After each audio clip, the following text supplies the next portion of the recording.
আসসালামু আলাইকুম রহমতুল্লাহি ওবরকাতুহু। সম্মানিত দর্শক, বিএনপির চেয়ারম্যান জনাব তারেক রহমান সাহেবের দেশে ফেরা, তার মায়ের যে স্মরণ সভা, জানাজা, এতে অংশগ্রহণ করা এবং এই সময়টাতে বাংলাদেশে থেকে তিনি যে নির্বাচন পরিচালনা করছেন, এর পেছনে দিল্লির গ্রিন সিগন্যাল রয়েছে। ভারতের সঙ্গে তার একটা সমঝোতা হয়েছে, পশ্চিমা দুনিয়ার সঙ্গে তার একটা সমঝোতা হয়েছে। এইরকম কথা বিএনপি যারা বিরোধী রয়েছেন তারা দশমুখে প্রচার করছেন। জনাব তারেক রহমান সাহেবের ক্যারেক্টার অ্যাসাসিনেশনের জন্য, চরিত্র নষ্ট করার জন্য আমাদের দেশে কতগুলো পেইড সোশ্যাল ইনফ্লুয়েন্সার রয়েছেন, ভাড়া করা ইউটিউবার। জনাব আনিস আলমগীর এদেরকে টোকাই বলে অভিহিত করেন সাংবাদিক। তো তারা সেই নরেন্দ্র মোদীর সঙ্গে, জয়শঙ্করের সঙ্গে, কিংবা যেটাকে বলা হয় ভারতের উত্তরপাড়া মিলিটারি ইন্টেলিজেন্স বা রয়ের সঙ্গে তারেক রহমান সাহেবের কী সম্পর্ক, কী লেনদেন, কী কমিটমেন্ট, এ সকল নিয়ে যে সকল বানোয়াট কথাবার্তা তারা ছড়াচ্ছেন, যেটার বিরুদ্ধে মানে কোনো কথা বলাও যাচ্ছে না, আবার এটা চুপও থাকা যাচ্ছে না। আর এই মুহূর্তে বিএনপি এরকম একটা নাজুক অবস্থার মধ্যে আছে।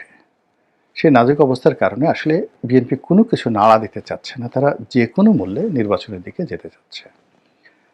কিন্তু বিএনপি যেভাবে খুব সহজে নির্বাচনী বৈতরণী পার হতে চাচ্ছে, আমার কাছে বিষয়টা অতটা সহজ সরল মনে হচ্ছে না। প্রথমত বিএনপি সেই জুলাই আগস্ট বিপ্লবের পর ধরে নিয়েছিল যে তারা নির্বাচন অতি দ্রুত আদায় করতে পারবে এবং 2024 সনের ডিসেম্বর মাসেই নির্বাচনে তারা একটা টার্গেট করেছিল। এবং ওই সময় আপনাদের মনে আছে যে বিএনপি জনসভা করে সেই ডিসেম্বর মাসের মধ্যে, 2024-এর ডিসেম্বরের মধ্যে নির্বাচন তারা দাবি করেছিল।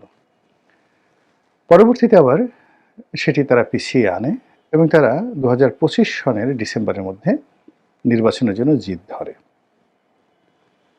এবং এখানে এমন একটা পর্যায়ে চলে আসে যে স্বয়ং তারেক রহমান সাহেব লন্ডন থেকে পয়েন্ট অফ নো রিটার্নে চলে যান যে 2025 সনের ডিসেম্বরে নির্বাচন দিতেই হবে। এরপর যখন ডক্টর মোহাম্মদ ইউনূস হঠাৎ করে খুব বিপদে পড়ে গেলেন এবং ওই সময়টিতে তার আসলে তারেক রহমান সাহেবের সাহায্য সহযোগিতা খুব দরকার ছিল, তিনি ইংল্যান্ডে গেলেন। মূলত গেলেন ইংল্যান্ডে রাজার কাছ থেকে একটা পুরস্কার তিনি গ্রহণ করবেন, এটার ওসিলায়, কিন্তু তার আসল উদ্দেশ্য ছিল তারেক রহমান সাহেবের সঙ্গে বৈঠক। এবং তিনি সেই বৈঠকে তারেক রহমান সাহেবের সঙ্গে যে সমঝোতা করলেন, সেখানে এই যে এখন যে নির্বাচনের শিডিউলটি ঘোষণা করা হয়েছে, মূলত সেই সমঝোতার ফল।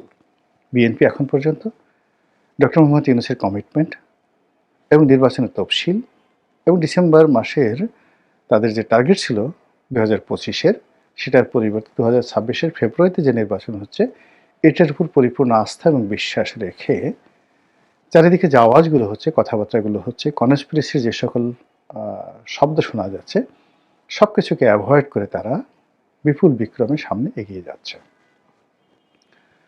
এখানে যে সমস্যা, সেই সমস্যা হলো যে আমাদের দেশের প্রচলিত প্রথা হলো বাড়া ভাতে সবসময় ছাই পড়ে, এটাই বাস্তবতা। তো সেক্ষেত্রে একেবারে তীরে এসে নৌকা ডোবা, বাড়া ভাতে ছাই পড়া, এই জিনিসগুলো যে বাঙালির প্রাত্যহিক জীবনে অহরহ ঘটে এবং বাংলা প্রবাদ এবং প্রবচনে যে এই জিনিসগুলো থাকে, এই বিষয়গুলো আমাদেরকে স্মরণ রাখতে হবে। ফলে বিএনপি যে নির্বাচনের পথে যাচ্ছে, গণতন্ত্রের পথে যাচ্ছে, এটা যেভাবে তারা মানে যে প্রাইম ফ্যাক্টর হিসেবে ট্রিট করে তারা যেভাবে এগুচ্ছে, তার সঙ্গে সঙ্গে তাদের বিরুদ্ধে যে চক্রান্ত হচ্ছে, যে দুর্নামগুলো, যে বদনামগুলো, যে কলঙ্কগুলো তাদের উপর আরোপ করার চেষ্টা করা হয়েছে, সেই বিষয়গুলো তাদেরকে মোকাবেলা করতে হবে এবং এটা না করলে বিএনপি ভুল করবে। এই মুহূর্তে বিএনপি বিরোধী যারা লোকজন আছে, তারা বিএনপিকে ট্যাগ দিতে চাচ্ছে যে তারা ভারতের সঙ্গে একটি দস্তখত বা গোলামি চুক্তি স্বাক্ষর করে তারা বাংলাদেশে আসছে। সেই গোলামি চুক্তিগুলো কি হতে পারে? ইন্টারনেটে বিএনপি বিরোধী যারা লোকজন তারা বলে বেড়াচ্ছে যে শেখ হাসিনার জমানাতে ভারতের সঙ্গে যে দ্বিপাক্ষিক চুক্তিগুলো হয়েছে কোনো রকম প্রশ্ন ছাড়া এই চুক্তিগুলো বাস্তবায়ন করতে হবে। আর এটা যদি জনগণের মধ্যে প্রচার করা যায়, ভারত বিরোধী মনোভাবকে চাঙ্গা করা যায়, তাহলে বিএনপি এবং আওয়ামী লীগকে ট্যাগ দিয়ে ভারতের দালাল হিসেবে একই ক্যাটাগরিতে ফেলানো যায় এবং সেই কাজটি যারা বিএনপি বিরোধী তারা করে যাচ্ছে। তারা আরও বলার চেষ্টা করছে যে সাবেক স্বৈরাচার, সাবেক ফ্যাসিবাদ শেখ হাসিনার সঙ্গে তারেক রহমান সাহেবের টেলিফোনে কথা হয়েছে, 7 মিনিট, 8 মিনিট, 10 মিনিট কথা হয়েছে। তারা বলার চেষ্টা করছে যে সংসদ ভবনে এসে জয়শঙ্করের সঙ্গে তারা ঘণ্টাধিক, 1 ঘণ্টার চেয়ে বেশি সময় তারা একান্ত বৈঠক করেছে। তারা বলার চেষ্টা করছে যে আওয়ামী লীগকে রাজনীতিতে পুনর্বাসন করার জন্য বিএনপি সাহায্য করবে এবং তারেক রহমান সাহেব প্রধানমন্ত্রী হওয়ার সঙ্গে সঙ্গে আওয়ামী লীগ প্রথমে রাজনীতি করার সুযোগ পাবে, এরপরে শেখ হাসিনা বাংলাদেশে আসার সুযোগ পাবে। এই সকল কথাবার্তা কিন্তু বলা হচ্ছে। তো এই সকল কথার কোনো জবাব হয় না, ফলে বিএনপি জবাব দিচ্ছে না, কিন্তু এগুলো তলে তলে কিন্তু ভীষণ রকম একটা এন্টি ভারত সেন্টিমেন্ট এবং এন্টি বিএনপি সেন্টিমেন্ট তৈরি হচ্ছে এবং এটা কাঁপছে, ট্রাম্বলিং ইন ফিয়ার। এর মধ্যে বিএনপির বেশ কয়েকজন নেতা, সালাউদ্দিন সাহেব, তারপর আমির খসরু মাহমুদ চৌধুরী, তাদেরকে ভারতের দালাল বানিয়ে নানা রকম ট্যাগ দেওয়া হচ্ছে। দলের মধ্যে বেগম খালেদা জিয়ার মৃত্যুর পর যারা খালেদাপন্থী হিসেবে পরিচিত ছিলেন তাদের একটি অংশ, মির্জা ফখরুল সাহেবকে বাদ দিয়ে সালাউদ্দিন সাহেবকে দলের মহাসচিব করা হবে, এটা নিয়ে একটা বিতর্ক। রুহুল কবির রিজভী বনাম সালাউদ্দিন সাহেব, এটা নিয়ে একটা দ্বন্দ্ব। এই জিনিসগুলো তারেক রহমান সাহেবকে ফেস করতে হচ্ছে। একই সঙ্গে নানা পক্ষের নানা চক্রান্ত, নিরাপত্তা হুমকি এবং দেশের অর্থনীতি, সামাজিক প্রেক্ষাপট সব মিলিয়ে বিএনপিকে রীতিমতো নাস্তানাবুদ করে ছাড়ছে।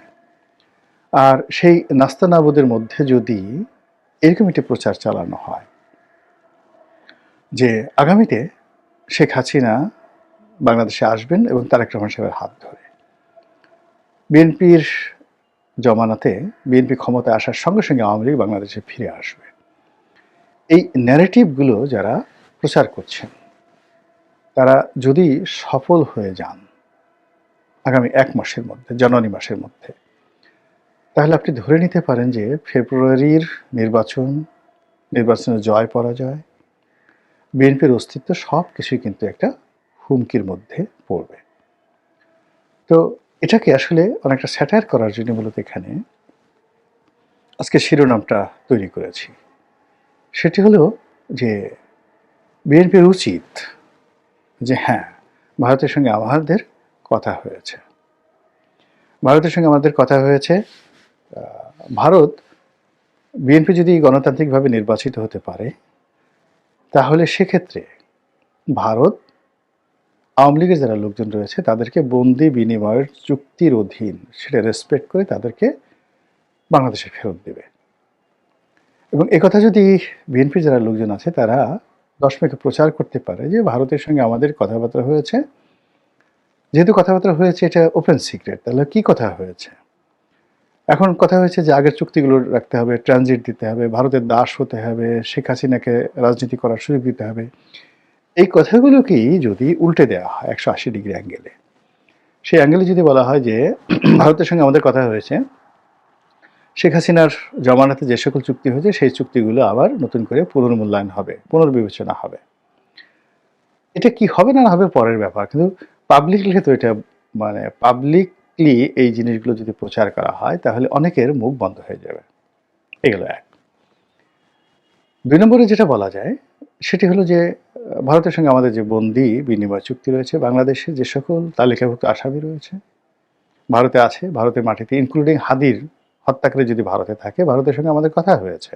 এটা বিএনপির যারা নীতি নির্ধারণী তাদের বলার দরকার নেই, যারা বিএনপির পক্ষে যারা টকশোতে যায়, যাদের কোনো অনেকের পদপদবি নেই, তারাই যদি এই কথাগুলো বলে, একটা আওয়াজ তুলে দেয় যে হাদির হত্যাকারী থেকে শুরু করে অন্যান্য যারা আছে তারা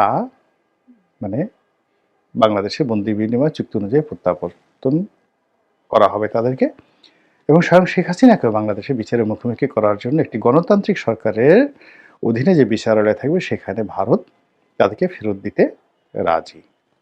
এই কথাগুলো বলার সঙ্গে সঙ্গে যদি বিএনপি আবার বলে যে বাংলাদেশে যে উগ্র ইসলামপন্থী গ্রুপ জাগ্রত হচ্ছে, যে জঙ্গিবাদ জাগ্রত হচ্ছে, যে ফ্যানাটিক মুভমেন্ট চলছে, এবং যেভাবে বাংলাদেশের মাটি ব্যবহার করে ভারতের 7 সিস্টারের উপর আক্রমণ প্রতিহত করতে চাচ্ছে, এই ব্যাপারে ভারত এবং বিএনপি যুগপৎভাবে যার যার সীমানার প্রতি, যার যার মানচিত্রের প্রতি, যার যার দেশের অভ্যন্তরীণ বিষয়ের প্রতি তারা শ্রদ্ধাশীল থাকবে, এবং বাংলাদেশের মাটি ব্যবহার করে যেন ভারতে কেউ কোনো অপকর্ম চালাতে না পারে, এই ব্যাপারে বিএনপি দৃঢ় প্রতিজ্ঞ, এবং এটা নিয়ে বিএনপির সঙ্গে ভারতের কথাবার্তা হচ্ছে।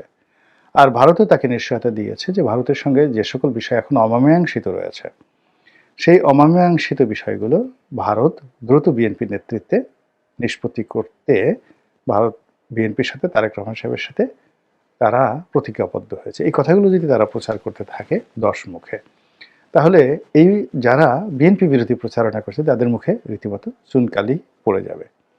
এখন বিএনপির স্ট্রং মিডিয়া টিম আছে, তারেক রহমান সাহেবের নতুন প্রেস সেক্রেটারি যোগদান করেছেন, তার ব্যক্তিগত সচিব জনাব সাত্তার সাহেব, তিনিও দীর্ঘদিনের অভিজ্ঞতার সম্পন্ন বেগম জিয়ার সঙ্গে দীর্ঘদিন কাজ করেছেন। এখন এই যে সমস্যাগুলো এই মুহূর্তে হচ্ছে, নির্বাচনের খুব অল্প সময়, এখানে 1 ঘন্টার মধ্যে যে কোনো পরিবেশ পরিস্থিতি নিয়ন্ত্রণের বাইরে চলে যেতে পারে, 180 ডিগ্রি অ্যাঙ্গেলে উল্টে যেতে পারে, সম্ভাবনা এখানে দুরবস্থায় পরিণত হতে পারে, আশীর্বাদ অভিশাপে পরিণত হতে পারে, এনিথিং হ্যাপেন। তো সেক্ষেত্রে যদি বিএনপি তার মিডিয়া সেলকে, তার প্রচারণাকে, তার প্রোপাগান্ডাকে ঠিক ওইভাবে শানিত না করে, তাহলে অনেক সম্ভাবনা হয়তো সমলে বিনষ্ট হয়ে যেতে পারে। মহান আল্লাহ আমাদের সবাইকে হেদায়েত দান করুন এবং হেফাজত করুন। আসসালামু আলাইকুম ওয়া রাহমাতুল্লাহ। করতে ভারত বিএনপির সাথে, তারেক রহমান সাহেবের সাথে তারা প্রতিজ্ঞাবদ্ধ হয়েছে। এই কথাগুলো যদি তারা প্রচার করতে থাকে 10 মুখে, তাহলে এই যারা বিএনপি বিরোধী প্রচারণা করছে তাদের মুখে রীতিমতো চুনকালি পড়ে যাবে। এখন বিএনপির স্ট্রং মিডিয়া টিম আছে, তারেক রহমান সাহেবের নতুন প্রেস সেক্রেটারি যোগদান করেছেন, তার ব্যক্তিগত সচিব জনাব সাত্তার সাহেব, তিনিও দীর্ঘদিনের অভিজ্ঞতার সম্পন্ন বেগম জিয়ার সঙ্গে দীর্ঘদিন কাজ করেছেন। এখন এই যে সমস্যাগুলো এই মুহূর্তে হচ্ছে, নির্বাচনের খুব অল্প সময়, এখানে 1 ঘন্টার মধ্যে যে কোনো পরিবেশ পরিস্থিতি নিয়ন্ত্রণের বাইরে চলে যেতে পারে, 180 ডিগ্রি অ্যাঙ্গেলে উল্টে যেতে পারে, সম্ভাবনা এখানে দুরবস্থায় পরিণত হতে পারে, আশীর্বাদ অভিশাপে পরিণত হতে পারে, এনিথিং হ্যাপেন। তো সেক্ষেত্রে যদি বিএনপি তার মিডিয়া সেলকে, তার প্রচারণাকে, তার প্রোপাগান্ডাকে ঠিক ওইভাবে শানিত না করে, তাহলে অনেক সম্ভাবনা হয়তো সমলে বিনষ্ট হয়ে যেতে